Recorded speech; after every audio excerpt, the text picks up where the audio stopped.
Les assassinats ont recommencé, reprit Mike d'un ton neutre. Il parcourut la table des yeux et son regard s'arrêta sur Bill. Le premier de ces nouveaux meurtres, si vous me permettez cette sinistre expression, a eu pour cadre le pont de Main Street.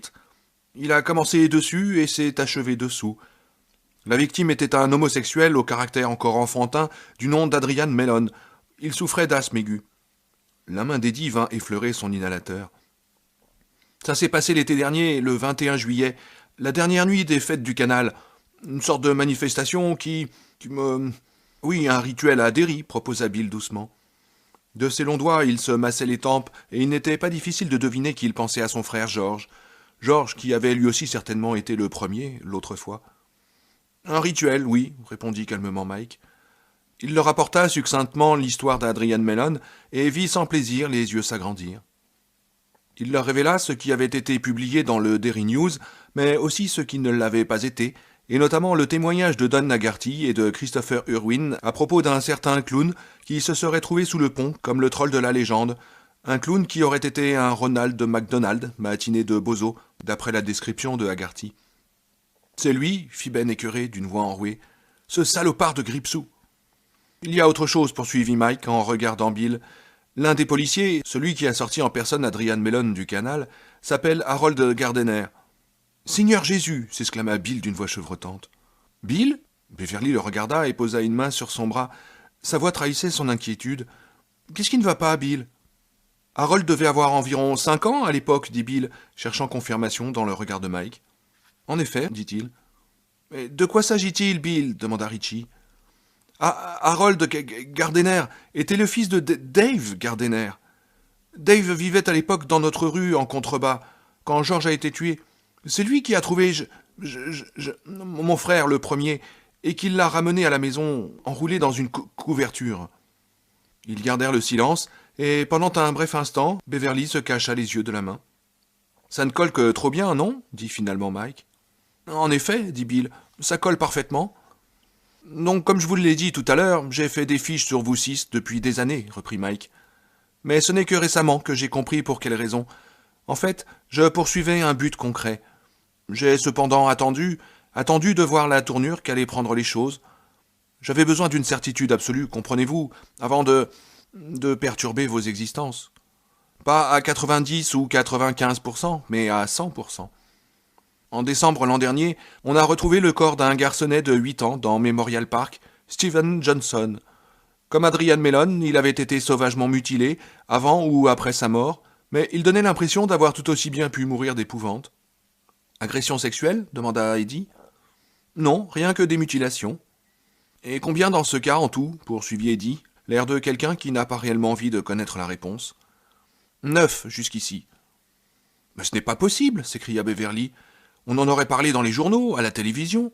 Quand ce cinglé de flic a tué toutes ces femmes à Castle Rock et tous ces enfants qui ont été assassinés à Atlanta. »« C'est vrai, dit Mike. J'y ai beaucoup réfléchi. Atlanta est le cas le plus proche de ce qui se passe ici, et Bev a raison. La nouvelle a fait le tour du pays. D'une certaine manière, la comparaison avec Atlanta est ce qui m'épouvante le plus. Le meurtre de 9 enfants.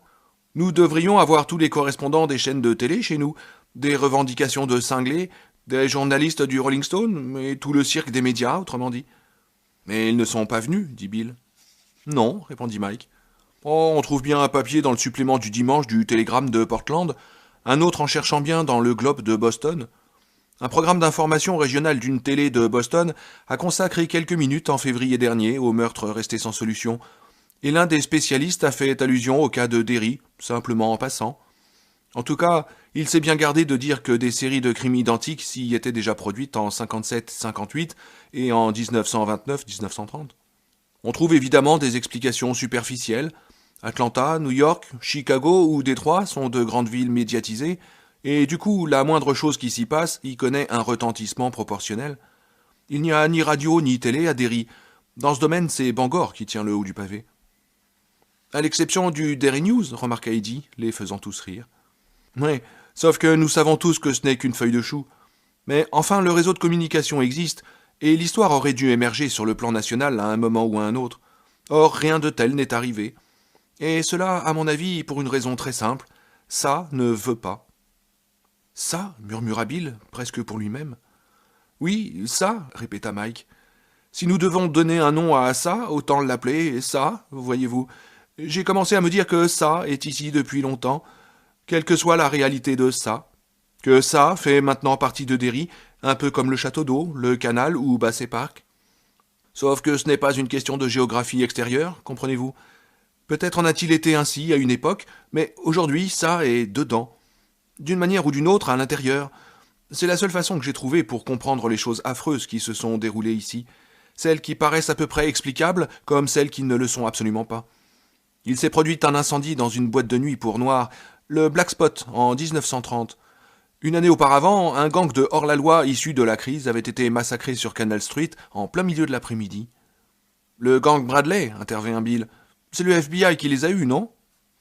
Oui, c'est ça, c'est la version officielle, mais on est loin de la vérité. D'après ce que j'ai pu trouver, et j'aurais donné beaucoup pour qu'il en soit autrement, parce que j'aime cette ville, les 7 hommes et femmes du gang Bradley ont été abattus par les bons et les honnêtes citoyens de Derry. Je vous raconterai ça une autre fois. Il y a eu aussi l'explosion des aciéries Kitchener pendant une chasse aux œufs de Pâques en 1906. On trouve la même année toute une série de mutilations affreuses sur des animaux dont la trace remonte jusqu'à Andrew Rullin, le grand-oncle du propriétaire actuel de la ferme Rullin. Il aurait été tué à coups de poignard par les 3 policiers chargés de l'arrêter. Aucun d'entre eux n'a jamais fait l'objet de poursuites. Mike sortit un petit carnet de notes d'une de ses poches et se mit à le feuilleter, parlant sans lever les yeux. En 1877, on dénombre 4 lynchages dans les limites de la ville. L'un de ceux qui a eu droit à la cravate de chanvre était un prédicateur laïque de l'église méthodiste, qui aurait noyé ses 4 enfants dans sa baignoire, comme s'il s'agissait de petits chats, mais aurait ensuite abattu sa femme d'un coup de fusil en pleine tête. Il avait placé l'arme entre ses mains pour faire croire à un suicide, mais personne ne s'y est trompé. Un an auparavant, on avait trouvé 4 bûcherons morts dans leur cabanon au bord de la Kenduskig, littéralement mis en pièces. On trouve dans de vieux journaux intimes des cas de disparition d'enfants, voire de familles entières, dont on ne parle jamais dans les documents officiels. Et ça continue comme ça, mais sans doute avez-vous saisi le principe? Je crois que oui, dit Ben. Il se passe quelque chose ici, mais c'est privé.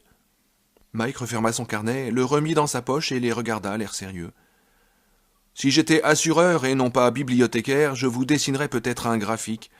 Il montrerait un taux inhabituellement élevé de tous les crimes violents imaginables, y compris les viols, les incestes, les effractions, les vols d'auto, les femmes et les enfants battus, les agressions.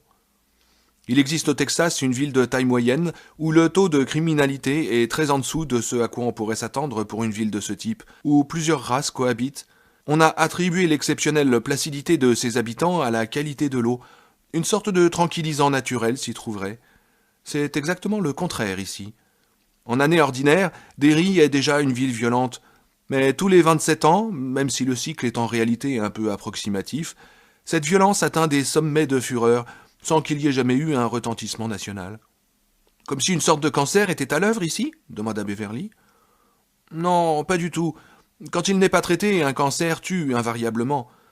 Non seulement Derry ne meurt pas, mais la ville est florissante, d'une manière qui n'a rien de spectaculaire, certes. C'est simplement une petite ville gentiment prospère, dans un état relativement peu peuplé, où se passent en temps ordinaire des choses un peu trop macabres et des choses franchement abominables, tous les quarts de siècle environ. Et cela se vérifie-t-il systématiquement? Demanda Ben. Mike acquiesça. Oui, systématiquement.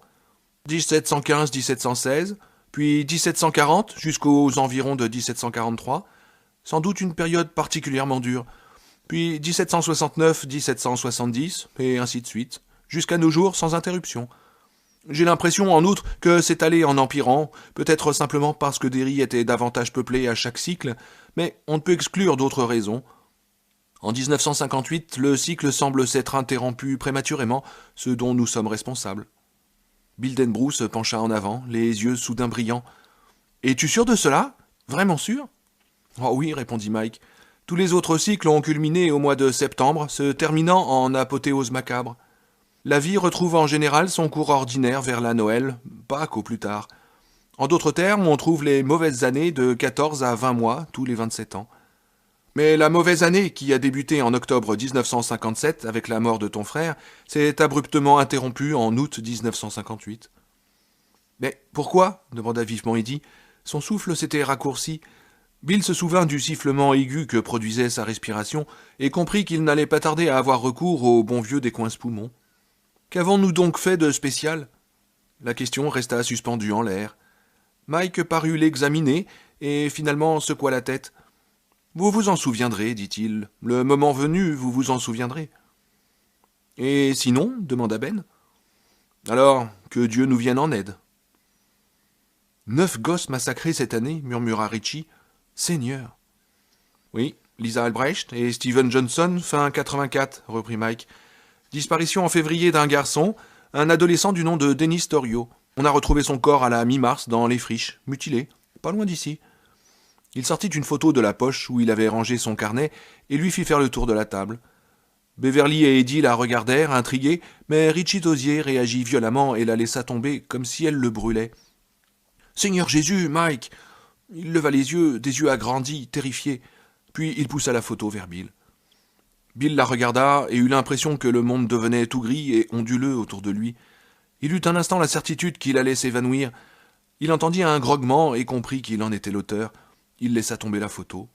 « Qu'est-ce que c'est » entendit-il dire à Bev. « Qu'est-ce que ça signifie, Bill ?»« C'est la photo de classe de mon frère, » finit par répondre Bill. « C'est Georgie. La photo de son album, celle qui s'est animée, celle où il a cligné de l'œil. » La photo finit de faire le tour, tandis que Bill restait pétrifié à l'autre bout de la table, les yeux perdus dans l'espace. C'était en fait la photo d'une photo. Le cliché était celui d'une photo d'école en mauvais état posée sur un fond blanc, les lèvres souriantes qui, en s'écartant, laissaient voir les 2 trous où n'avaient jamais poussé de nouvelles dents, à moins qu'elles ne poussent dans le cercueil, pensa Bill avec un frisson. Dans le bas, on lisait « Amis d'école, 1957-1958 ». « On l'a trouvé cette année ?» reprit Beverly. Mike acquiesça et elle se tourna vers Bill. « Et quand l'as-tu vu pour la dernière fois, Bill ?» Il se mouilla les lèvres, faisant un effort pour parler, mais rien ne sortit. Il essaya de nouveau, sentant les mots se bousculer dans sa tête, conscient du bégaiement qui revenait, luttant contre lui, luttant contre la terreur. « Je n'ai pas revu cette photo depuis 1958, pendant le printemps qui a suivi la mort de George. Quand j'ai voulu la montrer à Richie, elle était partie. » Il y eut comme un grand hoquet prolongé, et tous sursautèrent, tandis qu'Eddie, un peu embarrassé, déposait son inhalateur sur la table. « Eddie Casbrack au décollage !» s'écria Richie d'un ton joyeux. Puis soudain, surnaturellement, la voix du commentateur des actualités filmées des années 50 surgit de la bouche de Richie. Aujourd'hui à Derry, toute la ville était dans les rues pour assister à la parade des asthmatiques, dont la grande vedette fut Ed, le grand morveux, connu partout en Nouvelle-Angleterre en tant que... Mais il s'arrêta brusquement et porta une main à son visage, comme pour se cacher les yeux. Bill pensa soudain. Non, c'est pas ça. Pas pour se cacher les yeux, mais pour remonter les lunettes sur son nez, les lunettes qu'il ne porte plus. Oh Seigneur, qu'est-ce qui nous arrive ? Oh, je suis désolé, Eddie, dit Richie. C'était cruel. Je me demande à quoi je pensais. Ils le regardaient les uns après les autres, abasourdis. C'est Mike Hanlon qui rompit le silence. Après la découverte du corps de Steven Johnson, je m'étais promis que si quoi que ce soit d'autre arrivait, si un seul autre cas indiscutable se produisait, je vous appellerais. Il m'a fallu 2 mois pour le faire. C'était comme si ce qui se passait m'hypnotisait par la conscience et la détermination que ça manifestait. On a trouvé cette photo près d'un tronc couché à moins de 3 mètres du corps de Torrio. Elle n'était pas cachée, bien au contraire, comme si le tueur avait voulu qu'on la trouve. Je suis sûr qu'il le voulait. « Et comment as-tu obtenu la photo de la police, Mike ?» demanda Ben. « C'est une photo de police, non ?»« Oui, c'est bien ça. Il y a un type au département de police qui ne déteste pas se faire un peu d'argent de poche. Je lui donne 20 billets par mois, c'est tout ce que je peux faire, et il me file des tuyaux. On a trouvé le cadavre de Don Roy 4 jours après celui de Torrio, dans McCarron Park, 13 ans, décapité. Le 23 avril dernier, celui d'Adam Terreau, 16 ans, disparition signalée la veille, n'était pas revenu d'un entraînement sportif. Trouvé à côté du chemin qui traverse la ceinture verte, juste derrière West Broadway, également décapité. Le 6 mai, Frédéric Cowan, 2 ans et demi, trouvé noyé dans les toilettes d'une salle de bain au premier. « Oh, Mike !» s'écria Beverly. « Oui, je sais, c'est moche, fit Mike, presque d'un ton de colère. Crois-tu que je ne m'en rende pas compte ? Et la police n'a-t-elle pas adopté la thèse de l'accident ? Insista Bev. Mike secoua la tête. Sa mère était en train de mettre du linge à sécher dans la cour. Elle a entendu un bruit de lutte, ou du moins son fils crier. Elle a couru aussi vite qu'elle a pu. Elle dit que le bruit de la chasse des toilettes lui est parvenu, tiré à plusieurs reprises alors qu'elle montait l'escalier, ainsi qu'un rire qui d'après elle n'aurait rien eu d'humain. Et elle n'a rien vu d'autre demanda Heidi. Si, son fils, la colonne vertébrale brisée, le crâne fracturé. La séparation vitrée de la douche était cassée et il y avait du sang partout. La mère se trouve actuellement à l'hôpital psychiatrique de Bangor. D'après ma source au département de police, elle est devenue complètement folle. En foutrebant, pas étonnant, fit Richie, la voix rauque. Quelqu'un a une cigarette? Beverly lui en tendit une, qu'il alluma d'une main visiblement tremblante. La thèse de la police, c'est que le tueur est entré par le devant de la maison, pendant que la mère du petit Cowan étendait son linge à l'arrière. Puis, quand il a entendu les pas de celle-ci dans l'escalier, il aurait sauté depuis la fenêtre de la salle de bain dans la cour qu'elle venait de quitter, et aurait ainsi disparu. Sauf que la fenêtre n'est qu'un imposte qu'un gosse de 7 ans aurait du mal à franchir, et cela représente un saut de 8 mètres sur les dalles de béton d'un patio. Radmacher n'apprécie pas qu'on parle de ces détails, et personne dans la presse, en tout cas pas dans le Daily News, ne l'a interpellé là-dessus. Mike prit un verre d'eau et fit circuler un deuxième cliché. Il ne venait pas de la police. On y voyait un écolier souriant d'environ 13 ans. Il s'était mis sur son 31 pour la photo et avait les mains sagement posées sur les genoux. Mais il y avait une petite lueur diabolique dans son œil. Il était noir. « Jeffrey Holly, dit Mike, le 13 mai. Une semaine après la mort du petit Cowan, éventré, trouvé dans Bassay Park, près du canal. 9 jours après ça, on a trouvé un petit 8e du nom de John Furry dans Nightbolt Street, mort. » Eddie laissa échapper un cri aigu et tremblant. Il chercha son inhalateur, mais le fit tomber de la table, d'où il roula jusqu'au pied de Bill, qui le lui ramassa. Le visage d'Eddie avait pris une nuance jaunâtre maladive, et sa respiration n'était qu'un halètement sifflant. « Donnez-lui quelque chose à boire, s'écria Ben. Que quelqu'un lui... » Mais Eddie secouait la tête. Il s'envoya une dose de l'inhalateur.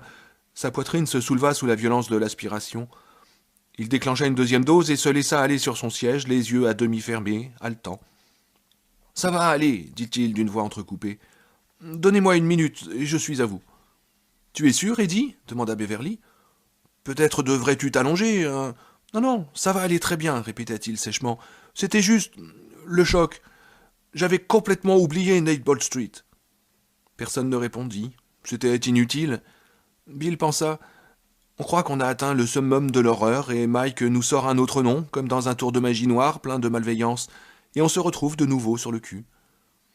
Il y en avait trop pour pouvoir faire face à tout en même temps. Trop de manifestations d'une inexplicable violence qui semblait plus ou moins dirigée contre les 6 personnes présentes ici. C'était du moins ce que semblait suggérer la photo de George. Les 2 jambes du gamin avaient disparu, continua Mike doucement. Mais d'après l'examen médical, elles lui avaient été arrachées après sa mort. Son cœur a lâché, comme s'il était littéralement mort de peur. C'est le facteur qui l'a découvert. Il a vu une main qui dépassait en dessous d'un porche. Celui du 29, c'est bien ça ? Le coupa Richie, auquel Bill jeta un bref regard. Richie le lui rendit, acquiesça lentement et se tourna de nouveau vers Mike. Le 29, Nightbolt Street ? Oh oui, répondit Mike, toujours de la même voix calme. Au 29, il prit un peu d'eau. Ça va bien, Eddie ?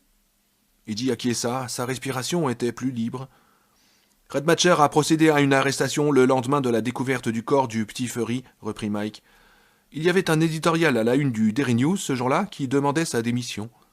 Au bout de 8 meurtres inexpliqués, ricana Ben, quelle audace de leur part, vous ne trouvez pas ? Beverly voulut savoir qui avait été arrêté. Oh, un type qui vit dans une petite baraque au bord de la route numéro 7, presque au-delà des limites de la ville du côté de Newport. Une sorte d'ermite. Il brûle des débris de bois dans son poêle et son toit est fait de bardeaux volés et d'enjoliveurs de roues. Harold Earl. Il ne lui passe probablement pas plus de $200 de liquide entre les mains par an. Quelqu'un qui passait en voiture l'a aperçu sur le pas de sa porte qui examinait le ciel le jour où on a découvert le corps du petit Furry. Ses vêtements étaient couverts de sang. Alors, peut-être, commença Richie, une note d'espoir dans la voix. Non, alors rien du tout. Il venait de dépecer 3 daims dans son appentis. Des daims qu'il avait braconnés du côté de Haven. Le sang de ses vêtements était bien du sang de daim. Radmacher lui a demandé s'il avait tué Furry, et il aurait répondu « Bah ça, oui, j'ai tué des tas de gens, surtout pendant la guerre. » Il a aussi déclaré avoir vu des choses dans les bois la nuit. Des lumières bleues flottant à quelques centimètres au-dessus du sol. Des feux de cadavres, comme il les appelle. On l'a expédié à l'hôpital psychiatrique de Bangor. D'après les résultats de l'examen médical, il aurait le foie gros comme un pois chiche, Il avait bu du diluant à peinture. « Oh, mon Dieu !» s'exclama Beverly. Il est sujet à des hallucinations, mais Radmacher s'accroche à cette version. Il y a encore 3 jours, il le tenait pour le suspect le plus vraisemblable. Il y a 8 types à lui qui creusent les environs de la baraque Terle à la recherche des têtes et des membres manquants ou d'abat-jour faits en peau humaine, ou Dieu sait quoi encore. Mike se tut un instant, la tête baissée, avant de reprendre un léger début d'enrouement dans la voix. J'avais retardé. C'est avec la dernière affaire que j'ai décroché mon téléphone et que je vous ai appelé. Je regrette simplement de ne pas l'avoir fait plus tôt. Voyons cette affaire, dit Ben abruptement. La victime était du même âge que le petit Furry. C'est d'ailleurs un de ses camarades de classe. On l'a trouvé tout à côté de Kansas Street, à proximité de l'endroit où Bill cachait sa bicyclette quand nous allions jouer dans les friches. Il s'appelait Jerry Bellwood. Il a été mis en pièces. On a trouvé ce qui restait de lui au pied du remblai bétonné édifié il y a une 20aine d'années le long de la rue pour arrêter l'érosion du sol. Cette photo de la police a été prise moins d'une demi-heure après l'enlèvement du corps. Mike passa le document à Richie Tosier qui l'examina avant de la rendre à Beverly. Celle-ci y jeta un bref coup d'œil, grimaça et le donna à Eddie qui l'examina longuement, comme fasciné, avant de le passer à Ben. Ben ne fit que l'effleurer du regard et le tendit à Bill. On lisait ces mots rédigés en caractères grossiers sur la paroi de béton. « Venez à la maison ». Bill leva les yeux vers Mike, l'expression farouche. Il était passé par des sentiments d'affolement et d'épouvante. Il éprouvait maintenant les premiers coups d'aiguillon de la colère. Il s'en réjouissait. La colère n'était peut-être pas un sentiment très positif, mais elle valait mieux que l'état de choc, mieux qu'une peur lamentable.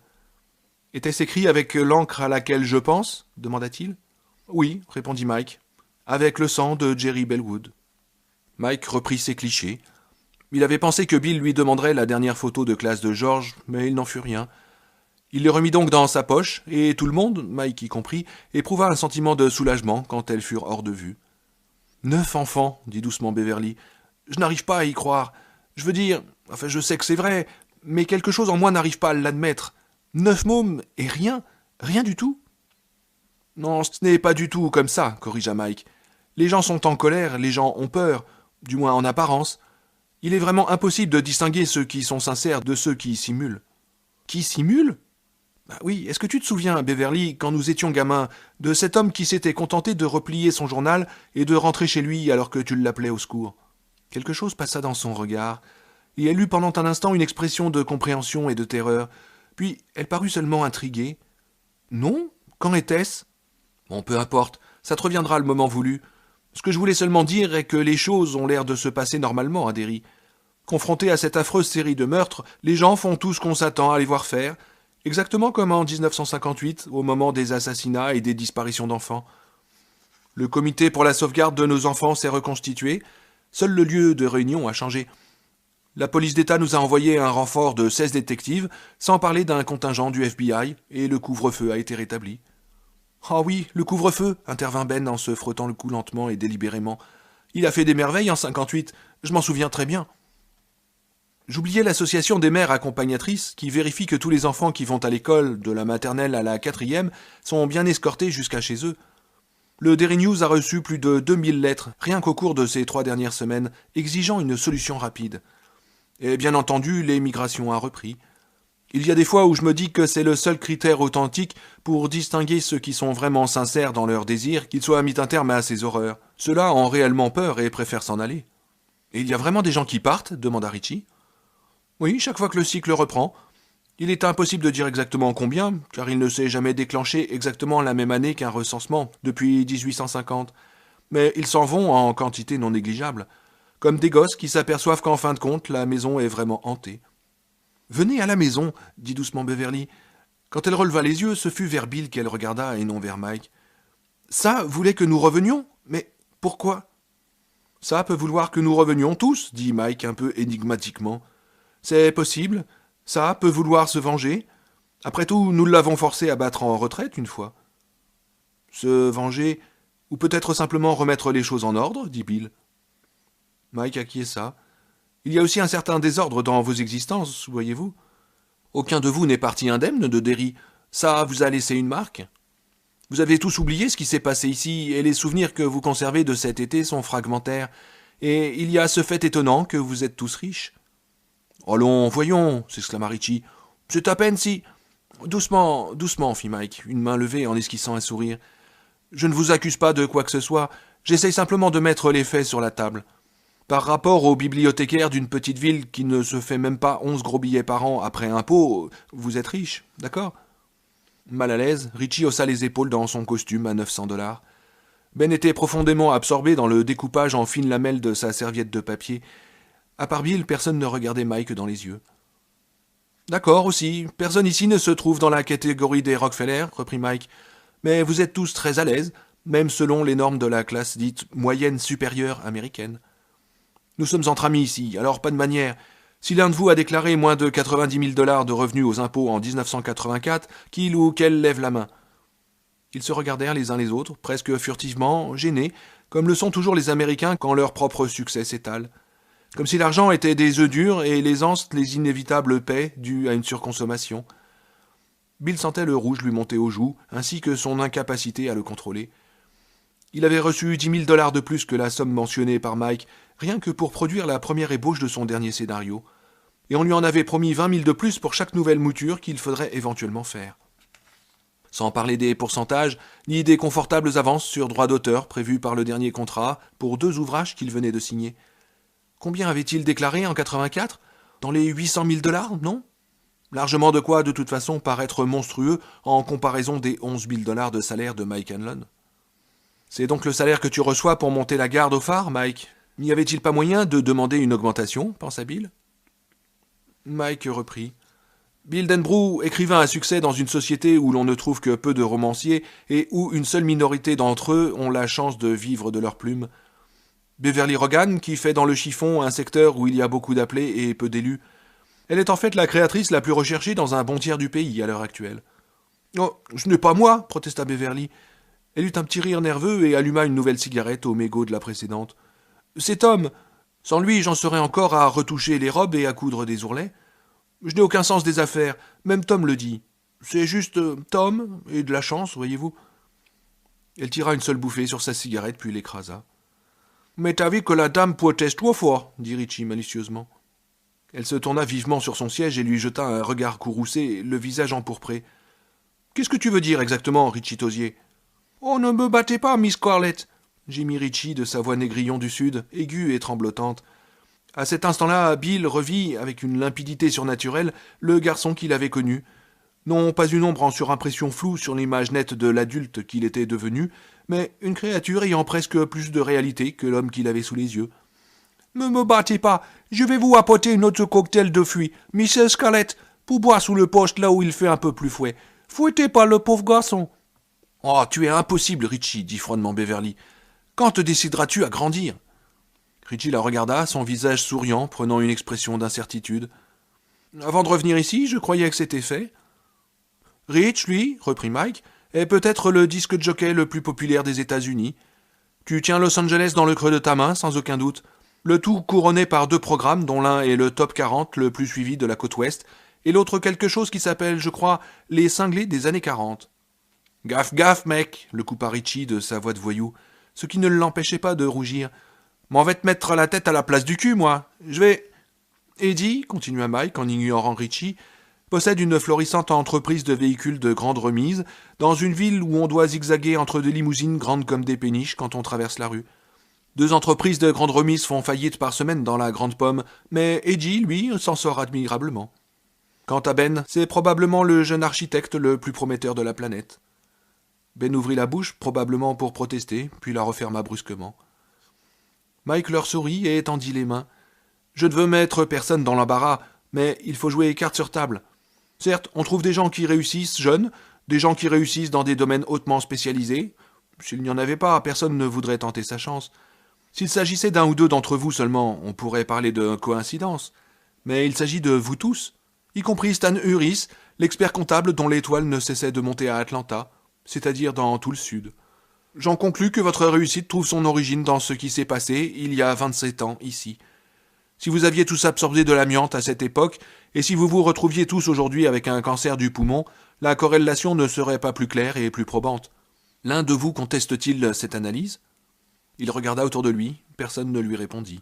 « Tous sauf toi, Mike, dit Bill au bout de quelques instants. Qu'est-ce qui t'est arrivé? Mais n'est-ce pas évident, répondit Mike avec un sourire. Je suis resté sur place. Tu as gardé le phare, lança Ben. Bill sursauta à ces mots et se tourna vers lui, mais Ben regardait Mike intensément et n'y fit pas attention. Je ne me sens pas mieux pour autant, Mike. Je dirais même que je me sens comme un de ces contes papillons. Amen, dit Beverly. Mike secoua patiemment la tête. Vous n'avez pas à vous sentir coupable de quoi que ce soit. Vous imaginez-vous que c'est moi qui ai choisi de rester ici et que c'est vous qui avez choisi de partir? Bon sang, nous n'étions que des gosses. Pour une raison ou une autre, vos parents ont déménagé, vous faisiez partie des bagages, et mes parents sont restés. Pensez-vous que ce fut leur décision? Je ne crois pas, pour aucun.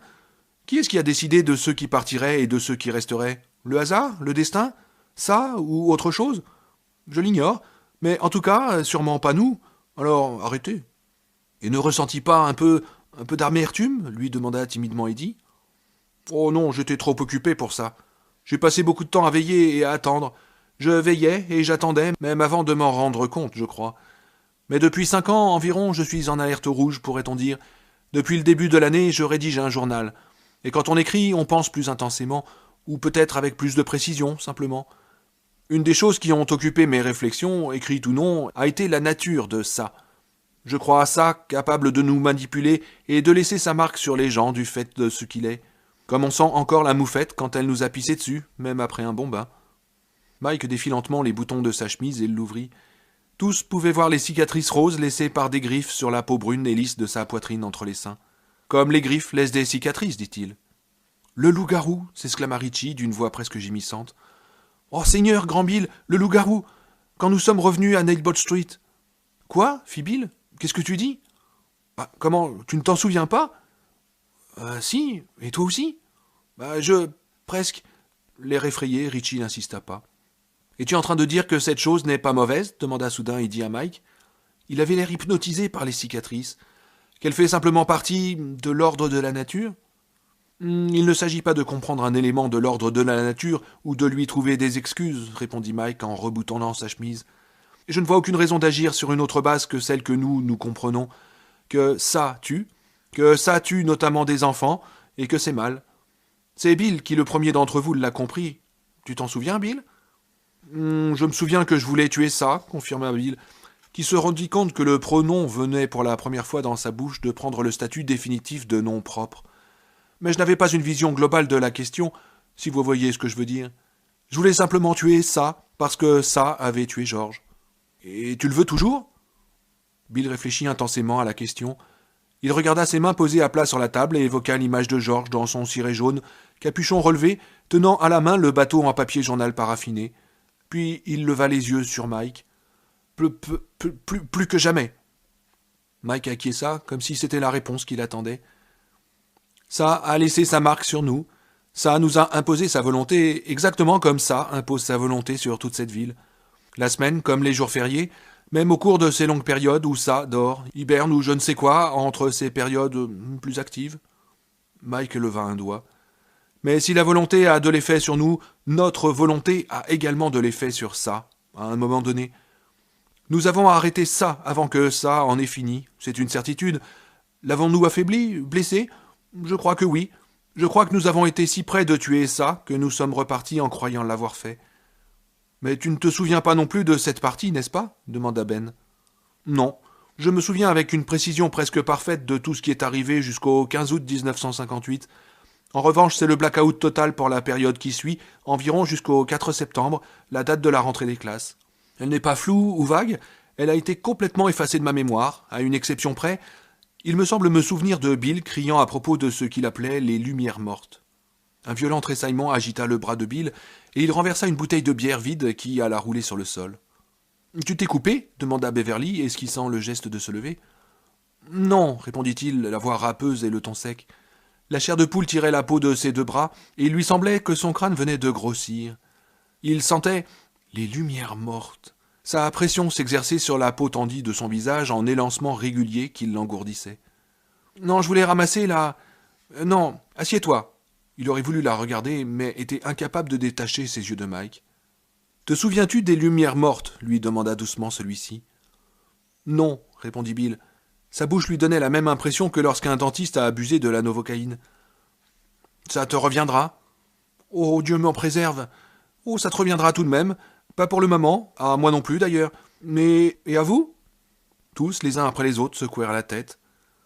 Mais nous avons accompli quelque chose, reprit Mike d'un ton calme.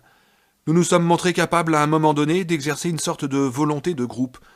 À un moment donné, nous avons atteint un certain degré de compréhension, consciemment ou non. Il s'agita nerveusement. Si seulement Stan était ici, quelque chose me dit qu'avec son esprit ordonné, Stan aurait peut-être une idée. Peut-être en avait-il une, en effet, dit Beverly, et peut-être est-ce ce qui l'a tué. Peut-être avait-il compris qu'il s'agissait d'une forme de magie inaccessible aux adultes. Oh, je ne la crois pas inaccessible, dit Mike, parce qu'il y a encore une chose que nous avons tous en commun. Je me demande s'il y en a parmi vous qui s'en sont rendus compte. Ce fut au tour de Bill d'ouvrir la bouche et de la refermer sans avoir rien dit. Vas-y, lui lança Mike, parle. Je vois sur ta figure que tu sais de quoi il s'agit. Je n'en suis pas sûr, répliqua Bill, mais je crois qu'aucun de nous n'a d'enfant. Est-ce bien ça? Oui, dit Mike, c'est ça. Seigneur Tout-Puissant, s'exclama Heidi. Qu'est-ce que cela a à voir, au nom du ciel, avec le prix du haricot rouge au Pérou? Pourquoi faudrait-il que tout le monde ait des enfants? Ça ne tient pas debout. Avez-vous des enfants, toi et ta femme? Demanda Mike. Bah, si tes fiches sont bien tenues, tu sais foutrement bien que non. Je n'en affirme pas moins que ça n'a pas de rapport. As-tu essayé d'avoir des enfants? Lui redemanda-t-il. Nous n'employons aucun contraceptif, si c'est ce que tu veux savoir. Eddie s'exprimait avec une dignité étrange et émouvante, mais il avait les joues en feu. Il se trouve simplement que ma femme est un peu... Oh, et puis au diable, elle est obèse. Nous sommes allés voir un médecin qui nous a dit qu'elle risquait de ne jamais avoir d'enfants si elle ne perdait pas un peu de poids. On n'est pas des criminels pour autant. T'énerve pas, Ed, fit Richie d'un ton apaisant en se penchant vers lui. Oh, et toi, ne m'appelle pas Ed, et ne t'avise pas de me pincer la joue, rétorqua-t-il. Tu sais que j'ai horreur de ça et que j'en ai toujours eu horreur. Richie, clignant des yeux, se recroquevilla sur son siège. Et avec Tom, Beverly poursuivit Mike. Pas d'enfant, répondit-elle, et pas de contraceptif non plus. Tom en voudrait, et moi aussi, évidemment, ajouta-t-elle précipitamment en jetant un rapide coup d'œil autour d'elle. Bill lui trouva les yeux un peu trop brillants, comme ceux d'une comédienne faisant un excellent numéro. Ça n'est pas encore arrivé, simplement. Et as-tu fait faire des examens lui demanda Ben. Oh oui, bien sûr, dit-elle avec un petit rire pouffé. Et par l'un des sauts qualificatifs de compréhension dont sont capables les personnes douées à la fois de curiosité et de profondeur de vue, Bill en sut d'un seul coup beaucoup sur les rapports de Beverly et de son grand homme. Beverly avait subi un test de fertilité. Sa thèse était que le grand homme en question avait refusé d'envisager, ne serait-ce qu'un instant, l'idée que quelque chose pût aller de travers dans le sperme manufacturé par les capsules sacrées. Et ta femme à toi, Bill demanda Richie. Avez-vous essayé? Tout le monde le regarda avec curiosité, car tous savaient qui était la femme de Bill. Audra n'était pas, et de loin, l'actrice la plus connue et la plus populaire du monde, mais elle jouissait de cette forme particulière de célébrité qui a plus ou moins remplacé le talent en cette deuxième moitié du XXe siècle. On voyait de temps en temps sa photo dans les magazines, et cette étrangère avait un visage délicieux qui leur était connu. Beverly lui parut particulièrement curieuse de sa réponse. Nous avons essayé à plusieurs reprises au cours des 6 dernières années, dit Bill. Pas pendant les 8 derniers mois à cause du tournage de notre film. Audra estime qu'elle ne peut pas se permettre de tomber enceinte juste au moment de commencer une période de 10 semaines de tournage et à être malade tous les matins. Mais nous voulons des enfants, oui. Et pour essayer, nous avons essayé. Test de fertilité demanda Ben. Oui, il y a 4 ans, à New York. Les médecins ont découvert une très petite tumeur bénigne sur l'utérus d'Audra et nous ont dit que c'était une chance, car elle aurait pu provoquer une grossesse extra-utérine. Mais nous sommes fertiles tous les deux. Entêté, Eddie répéta. Ça ne prouve toujours rien. C'est tout de même un peu étonnant, murmura Ben. Et toi, Ben, pas de petit accident de ton côté lui demanda Bill, à la fois frappé et amusé d'avoir failli l'appeler meule de foin. Moi, je ne me suis jamais marié, j'ai toujours fait attention, et je n'ai aucun procès en recherche de paternité. À part ça, je ne peux rien affirmer. Voulez-vous que je vous raconte une histoire marrante demanda Richie. Il souriait, mais pas des yeux. Pourquoi pas, répondit Bill. C'est ta spécialité, non? Ta tête comme mon cul, mec, fit Richie avec la voix du flic irlandais. Une fabuleuse voix de flic irlandais. Tu t'es amélioré de façon incroyable, Richie. Gosse, tu étais incapable de faire un flic irlandais en dépit de tous tes efforts. Sauf une fois ou deux, quand les lumières mortes étaient-ce. Ta tête comme mon cul, n'oublie pas cette comparaison, mon bon ami. Et Ben Ascombe se pinça soudain le nez et cria d'une voix aiguë d'enfant. Bip bip, Richie, bip bip, bip bip. Eddie ne tarda pas à l'imiter, bientôt rejoint par Beverly. D'accord, fit Richie en riant lui-même. D'accord, je laisse tomber. Eddie s'effondra sur son siège, riant aux larmes. On t'a baisé ce coup-ci, grande gueule. Bien vu, Ben. Ben souriait, mais il avait l'air un peu désorienté. Bip bip, reprit Bev, pouffant de rire. J'avais complètement oublié ce truc. On était constamment obligés de te biper, Richie. Vous n'avez jamais su apprécier le véritable talent, vous autres, répliqua Richie, décontracté. Comme autrefois, on pouvait le déséquilibrer, mais il était comme ces poussas dont la base arrondie est lestée de sable, et il revenait toujours en position. Ce fut l'une de tes petites contributions au club des ratés, hein, meule de foin? Ouais, je crois bien, répondit-il. Quel homme, fit Richie d'une voix tremblante d'admiration et de crainte. Puis il se mit à faire des salamalecs à tout le monde, manquant de peu de plonger du nez dans sa tasse de thé. Quel homme! Oh mamma mia! Quel hombre! Bip bip, Richie, dit Ben solennellement. Et il explosa en une nouvelle crise de fou rire, d'une voix de baryton bien éloignée des trilles aigus de son enfance. Tu es toujours le même vieux Roadrunner. Bon, alors, voulez-vous l'entendre, cette histoire, oui ou non? Je n'en fais pas une affaire. Bipez-moi si elle vous plaît pas. Je peux supporter les brimades. Allez, vas-y donc, dit Bill. Il jeta un coup d'œil à Mike et se rendit compte qu'il avait l'air plus heureux, ou du moins plus détendu qu'au début du repas. Était-ce parce qu'il voyait se renouer sous ses yeux les fils épars de leur ancienne amitié, et chacun retrouvait sans difficulté son rôle d'autrefois, chose rarissime quand se retrouvent des copains d'enfance qui se sont perdus de vue? C'était ce que pensait Bill, qui se disait « S'il existe des conditions préalables à la croyance en la magie qui rendent possible l'utilisation de la magie, alors ces conditions préalables se mettront en place d'elles-mêmes. » Réflexion peu rassurante, qui lui donnait l'impression d'être ficelé à la pointe d'un missile téléguidé. Bip bip, plus que jamais.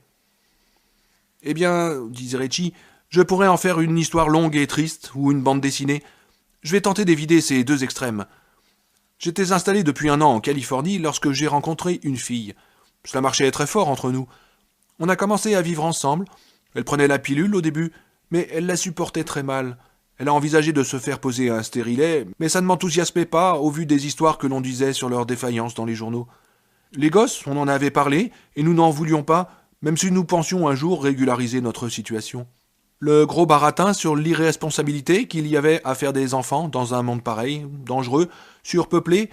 Foutons une bombe dans les chiottes de la Bank of America et revenons fumer un joint sur les décombres pour parler de la différence entre maoïsme et trotskisme, si vous voyez ce que je veux dire. Je noircis peut-être un peu le tableau. On était jeunes et idéalistes au fond. Bref, le résultat fut que je me suis fait couper les canaux déférents, les ficelles, pour employer le vocabulaire vulgairement chic de Beverly Hills. Je n'ai souffert d'aucun effet secondaire, mais ça peut arriver. Un de mes copains a vu ses couilles gonflées, de vrais pneus de Cadillac 59.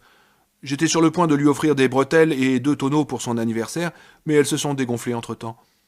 Explication donnée avec ton tact habituel, commanda Bill. Beverly ne put s'empêcher de rire à nouveau. Richie lui adressa un grand sourire. « Merci, Bill, pour ces quelques mots d'encouragement.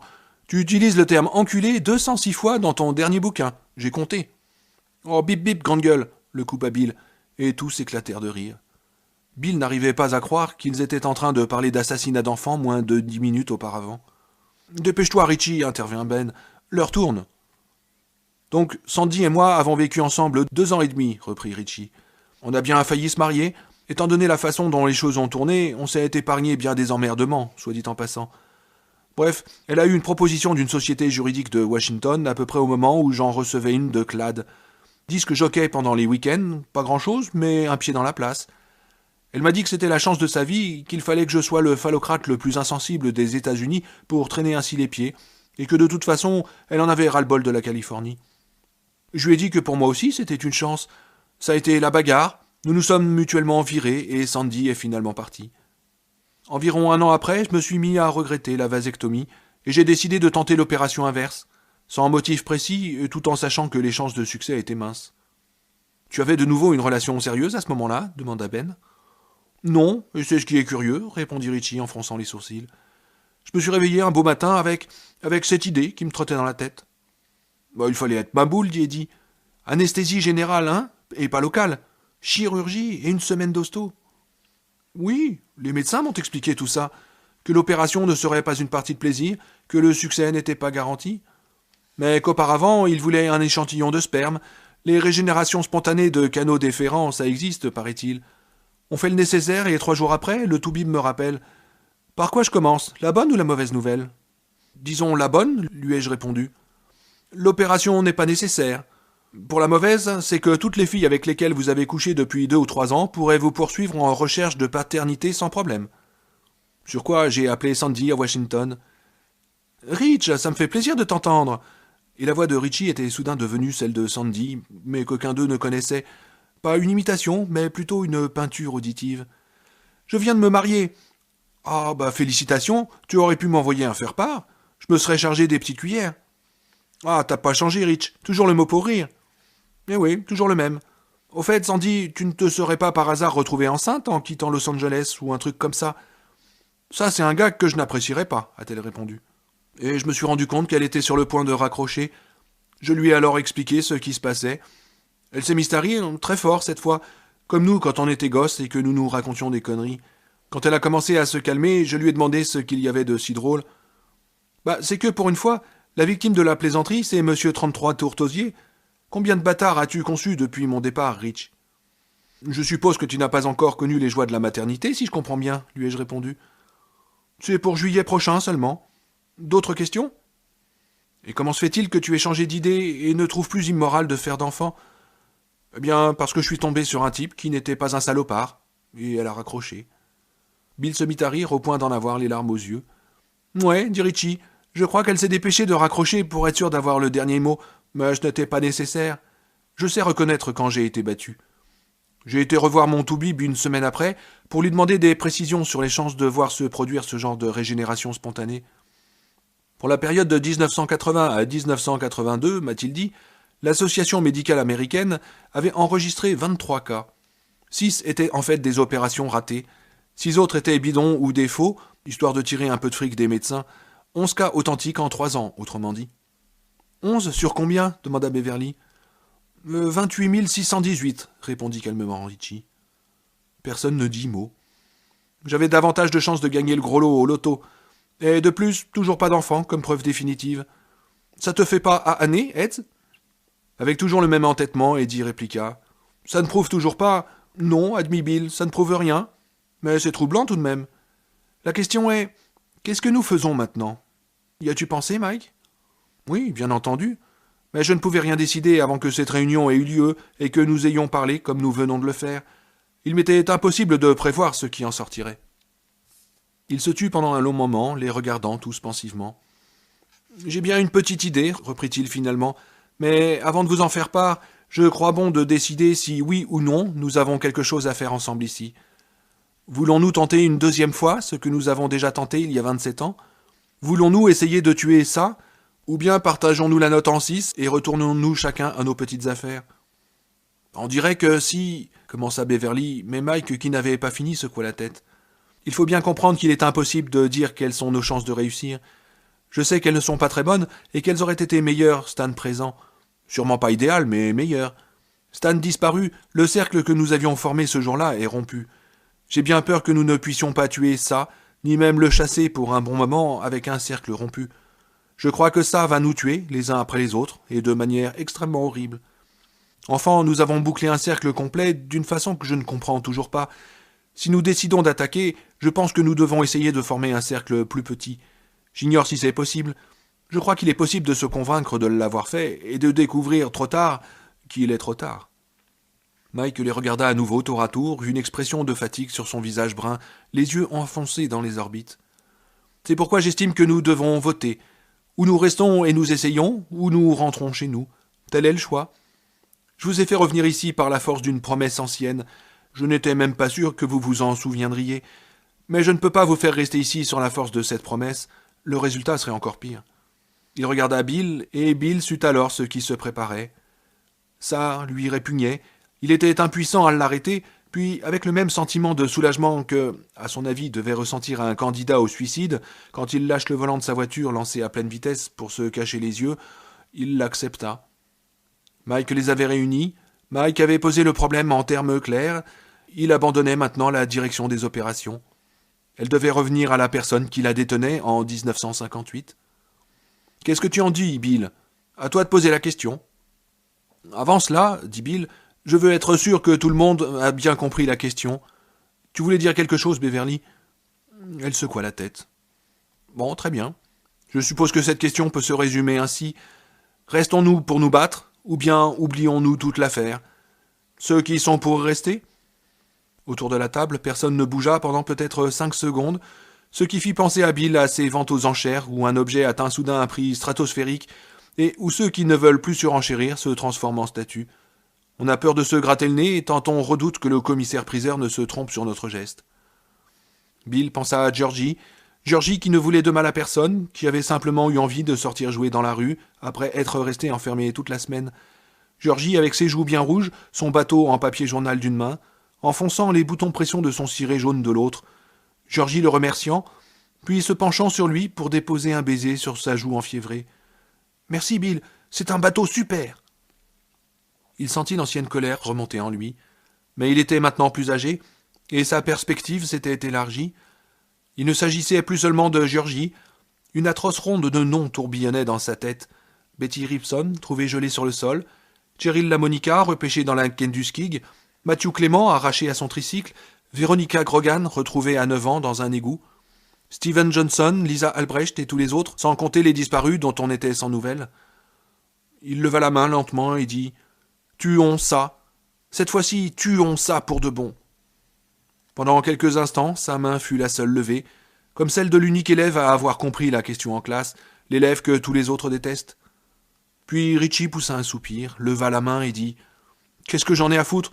Peut pas être pire que d'interviewer Ozzy Osbourne. » Beverly leva la main. Ses couleurs lui étaient revenues, 2 taches malsaines haut sur ses pommettes. Elle avait l'air à la fois follement excitée et morte de frousse. Mike leva la main. Ben leva la main. Eddie s'était enfoncé dans son siège, comme s'il avait voulu s'y incruster et y disparaître. Sa figure au trait fin et délicat exprimait une terreur pitoyable pendant qu'il regardait à droite et à gauche, puis ses yeux revinrent sur Bill. Un instant, ce dernier crut bien qu'Eddie allait repousser sa chaise, se lever et foncer hors de la pièce sans un seul regard en arrière. Puis il leva une main, étreignant plus que jamais son inhalateur de l'autre. « Voilà qui est parlé, Eds !» s'exclama Richie. « On va vraiment se payer quelques bons ha-ha maintenant, je te parie. »« Oh bip bip, Richie !» fit Eddie d'une voix rien moins qu'assurée. « Bon, quelle est ton idée, Mike ?» demanda Bill. L'ambiance venait d'être rompue par Rose, l'hôtesse, venue avec un plat de biscuits de bonne fortune. Elle avait regardé ces 6 personnes qui restaient là, la main levée, avec une absence de curiosité soigneusement étudiée. Ils rabaissèrent rapidement le bras et le silence régna jusqu'à son départ. « La simplicité même, répondit Mike. Mais ça pourrait être aussi fichtrement dangereux. »« Oh, je m'en balance, dit Richie. Il me semble que nous devrions nous séparer pour le reste de la journée, que chacun de nous devrait retourner à l'endroit de Derry dont il se souvient le mieux, en dehors des friches, évidemment. Je crois que, pour l'instant, nous devrions tous nous abstenir de nous y rendre. Faites ça comme une sorte de pèlerinage, si vous voulez. »« Mais dans quel but, Mike ?» demanda Ben. « Difficile de répondre. Vous devez comprendre que je me fie beaucoup à mon intuition. »« Et celle-là a un bon rythme sur lequel on peut danser, » intervint Richie. Les autres sourirent, mais Mike, non. Il acquiesça au contraire. C'est une façon d'exprimer la chose qui en vaut une autre. Se fier à son intuition, c'est comme assimiler un rythme et se mettre à danser dessus. Se fier à son intuition, c'est difficile pour des adultes. C'est pourquoi je considère fondamental de le faire. Après tout, c'est ainsi que fonctionnent les gosses dans 80% des cas, en gros, du moins jusque vers l'âge de 14 ans. Au fond, ce dont il est question, c'est de se replonger dans l'ancienne situation, remarqua Eddie. Oui, il me semble. C'est en tout cas mon opinion. Si aucun endroit particulier ne vous vient à l'esprit, laissez vos pieds vous emmener où ils le veulent. On se retrouve ce soir à la bibliothèque pour se faire part de ce qui se sera produit. Si quoi que ce soit se produit, dit Ben. Oh, je crois que nous aurons des choses à nous dire. Et de quel genre demanda Ben. Mike secoua la tête. Aucune idée. Sinon ce seront des choses désagréables à coup sûr. Il est même possible que l'un de nous ne réapparaisse pas ce soir à la bibliothèque. Je n'ai aucune raison particulière de penser cela, ce n'est qu'une histoire d'intuition aussi. Le silence accueillit cette remarque. « Mais pourquoi seul ?» demanda finalement Beverly. « Puisque nous sommes censés devoir agir en groupe, pourquoi commencer seul, Mike? En particulier si nous courons des risques aussi élevés que tu as l'air de le penser. »« Je crois pouvoir répondre, » intervint Bill. « Alors vas-y, Bill, dit Mike. »« Pour chacun de nous, ça a commencé par une aventure personnelle, » expliqua Bill. « Je ne me souviens pas de tout, pas encore. Mais de ça au moins je suis sûr. La photo qui s'est animée dans la chambre de George pour moi, la momie de Ben, le lépreux d'Eddie sous le porche de la maison de Neighbor Street, Mike découvrant les traces de sang près du canal dans Bassett Park et son oiseau, Il y avait bien une histoire d'oiseau, n'est-ce pas, Mike? Mike acquiesça d'un air sinistre. Un gros oiseau. Et pour Beverly, ça a été la voix dans le tuyau de vidange et le sang qui en est sorti, continua Bill. Et pour Richie... Mais là, il se tut, intrigué. Je dois être l'exception qui confirme la règle, grand Bill, dit Richie. Mon premier contact avec quelque chose de bizarre cet été-là, de vraiment bizarre, remonte au jour où nous sommes allés ensemble dans la chambre de George, quand nous avons regardé dans son album la photo de Center Street qui s'est mise à bouger. Tu t'en souviens? Oui. Mais es-tu sûr qu'il n'y a rien eu avant, Richie? Absolument rien. Quelque chose passa brièvement dans le regard de Richie. Eh bien, dit-il lentement, il y a eu ce jour où Henry Bowers et ses copains m'ont poursuivi. C'était avant la fin des classes, et je leur ai échappé en me cachant dans le rayon des jouets de Freeze. Je suis revenu au centre et je me suis assis sur un banc. Et là, il me semble avoir vu... Mais c'est juste quelque chose que j'ai rêvé. C'était quoi, ce rêve? Demanda Beverly. Oh, rien, fit Richie, presque sèchement. Un rêve, c'est tout. Il regarda Mike. Une petite marche me fera du bien, je crois. Elle fera passer le temps, ou plutôt, elle me le fera remonter. Bon, alors, on est d'accord, fit Bill? Tous acquiescèrent. Nous nous retrouvons donc ce soir à la bibliothèque à... À quelle heure proposes-tu, Mike? 7 heures? Sonnez si vous êtes en retard. On ferme à 7 heures pendant l'année scolaire. 7 heures, entendu, conclut Bill, parcourant le groupe des yeux. Et faites attention, n'oublions pas que nous ne savons pas exactement ce que nous faisons. Il ne s'agit pas d'une reconnaissance. Si vous voyez quoi que ce soit, ne vous battez pas. Courez. Oh, je suis amant, pas combattant, dit Richie d'une voix rêveuse à la Michael Jackson. Eh bien, autant commencer tout de suite, lança Ben, l'esquisse d'un sourire relevant le coin droit de ses lèvres. Je serais cependant bien embêté de vous dire où je vais aller, les friches étant exclues. Descendre là-dedans avec vous, c'est pour moi le meilleur souvenir. Ses yeux se portèrent sur Beverly, la fixèrent un moment et se détournèrent. Aucun autre endroit n'a autant de signification pour moi. Je vais probablement marcher au hasard pendant 2 ou 3 heures, le nez au vent, en me mouillant les pieds. Oh, tu trouveras bien un coin où aller, meule de foin, lança Richie. Tu n'as qu'à rendre visite aux pâtisseries que tu fréquentais dans le temps. Ben éclata de rire. Oh, je n'ai plus les mêmes capacités qu'à 11 ans, et de loin. Je suis tellement repu que vous allez devoir me rouler pour me faire sortir, les gars. Moi, je suis prêt, dit Eddie. Un instant, s'exclama Beverly alors qu'ils commençaient à tous repousser leurs chaises. Les gâteaux secs de bonne fortune, ne les oubliez pas. Ah oui, fit Richie. Je lis déjà d'ici ce qu'il y a dans le mien. Tu seras bientôt bouffé par un monstre énorme. Bonne journée. Tout le monde rit, et Mike fit passer le plat de gâteaux secs à Richie, qui en prit un, et fit suivre autour de la table. Bill remarqua que personne n'entama le sien avant la fin de la distribution. Ils restaient assis, le gâteau à la main ou posé devant eux, et au moment où Beverly, toujours souriante, prenait le sien, Bill sentit l'envie de crier « Non, non, ne le fais pas, cela fait partie de ça. Repose-le, ne le brise pas. » Mais c'était trop tard. Beverly venait de le rompre, imité par Ben et par Eddie, qui se servaient du bord de sa fourchette. Et comme le sourire de Beverly se transformait en une grimace d'horreur, Bill eut encore le temps de penser « Nous le savions, d'une manière ou d'une autre, nous le savions, car personne n'a mordu dans son gâteau, ce que l'on aurait dû normalement faire. Il y a en nous quelque chose qui se souvient de tout. » Et il trouva plus horrible que tout de prendre conscience de cette connaissance obscure des choses. Elle parlait plus éloquemment que Mike n'aurait pu le faire pour expliquer combien ils avaient été réellement et profondément touchés par ça, et combien ça les tenait encore dans son emprise. Du sang jaillit du gâteau de Beverly comme d'une artère coupée. Il éclaboussa sa main et la nappe blanche qui couvrait la table en une large tache d'un rouge brillant qui s'imbiba dans le tissu et étendit les doigts roses avides. Eddie Casbrack poussa un cri étranglé et eut un violent mouvement de recul, dans un désordre de bras et de jambes qui manqua de renverser sa chaise. Un énorme insecte à la carapace chitineuse d'un brun jaunâtre hideux sortait de son gâteau comme d'un cocon, ses yeux aveugles d'obsidienne tournés vers l'avant. Comme il rampait sur l'assiette à pain d'Eddie, des miettes de gâteau tombèrent en une petite averse sur la nappe, et leur minuscule crépitement vint hanter un rêve que Bill fit un peu plus tard dans l'après-midi au cours d'une sieste. Une fois complètement libéré, l'insecte se frotta les pattes arrière, l'une contre l'autre, dans un bruit de roseaux froissés, et Bill se rendit compte qu'il s'agissait d'une espèce d'abominable grillon mutant. Il atteignit le rebord de l'assiette, bascula par-dessus, tombant sur le dos. « Oh, Seigneur !» réussit à proférer Richie d'une voix étranglée. « Oh, Seigneur, grand Bill, c'est un œil. Bon Dieu, c'est un putain d'œil. » Bill tourna brusquement la tête et vit Richie incapable de détacher son regard du gâteau, les lèvres retroussées en un abominable ricanement.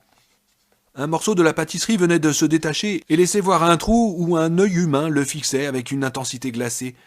Des miettes étaient posées sur son iris brun, d'autres noyées dans le blanc.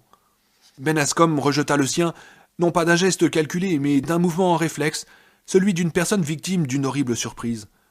Le gâteau sec roula sur la table, et Bill vit que 2 dents s'y trouvaient enfoncées, 2 racines couvertes de grumeaux et de sang.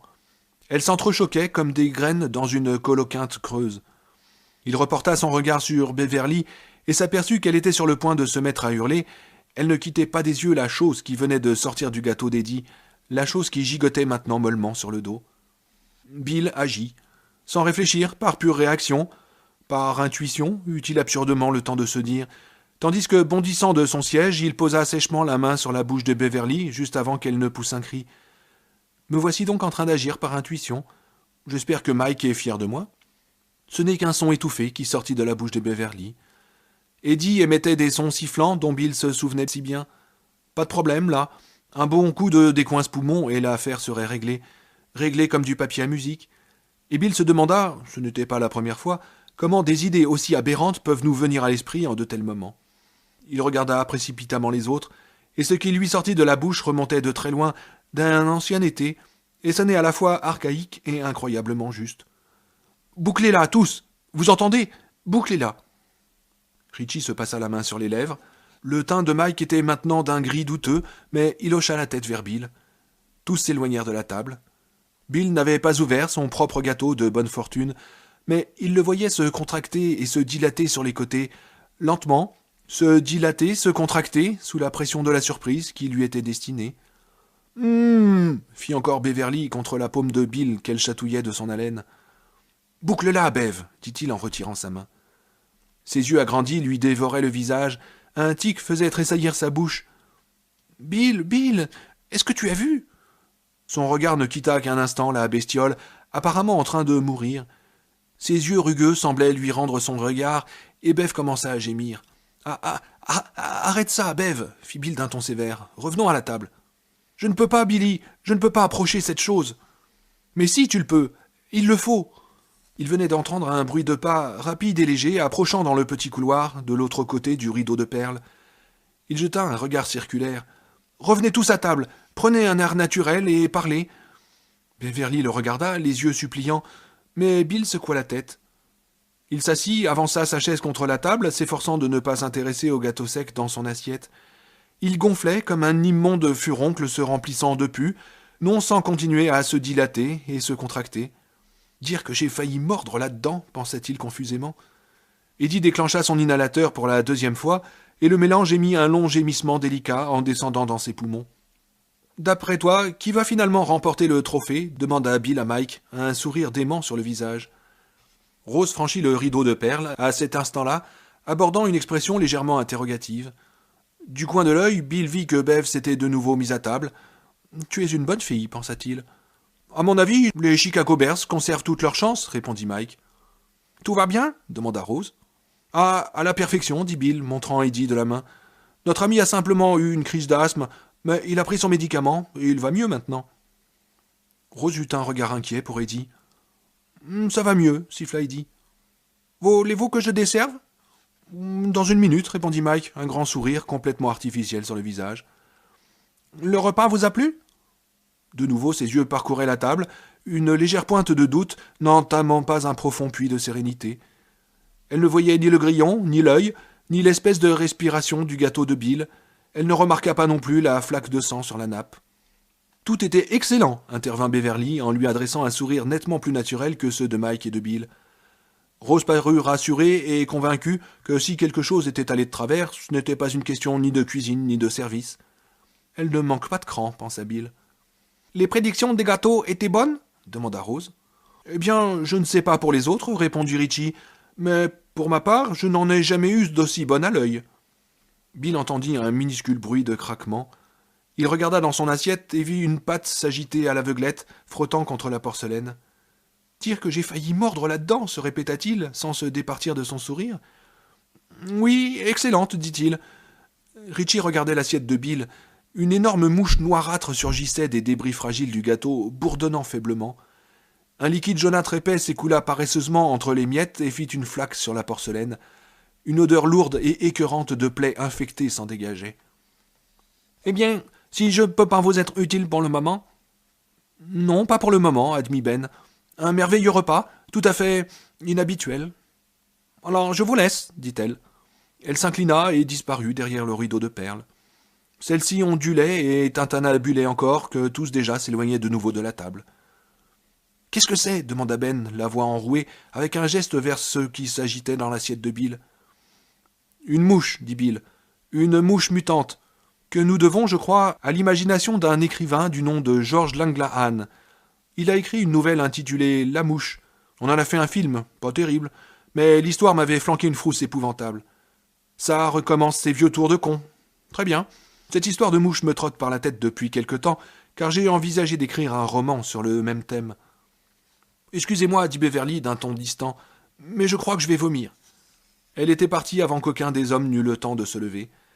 Bill déplia sa serviette et la jeta sur la mouche, qui avait maintenant la taille d'un jeune moineau. Impossible qu'une bestiole de cette taille fût sortie d'un petit gâteau sec chinois, et pourtant, elle bourdonna par 2 fois et se tut. « Seigneur, dit faiblement Edie. « Barrons-nous d'ici, bordel, barrons-nous, fit Mike. Bev nous rejoindra dans l'entrée. » La jeune femme sortit des toilettes au moment où ils se regroupaient autour de la caisse. Elle était pâle, mais maîtresse d'elle-même. Mike paya, fit la bise à Rose, et tous sortirent pour se retrouver sous la pluie de l'après-midi. « Cela fait-il changer d'avis à quelqu'un » demanda Mike.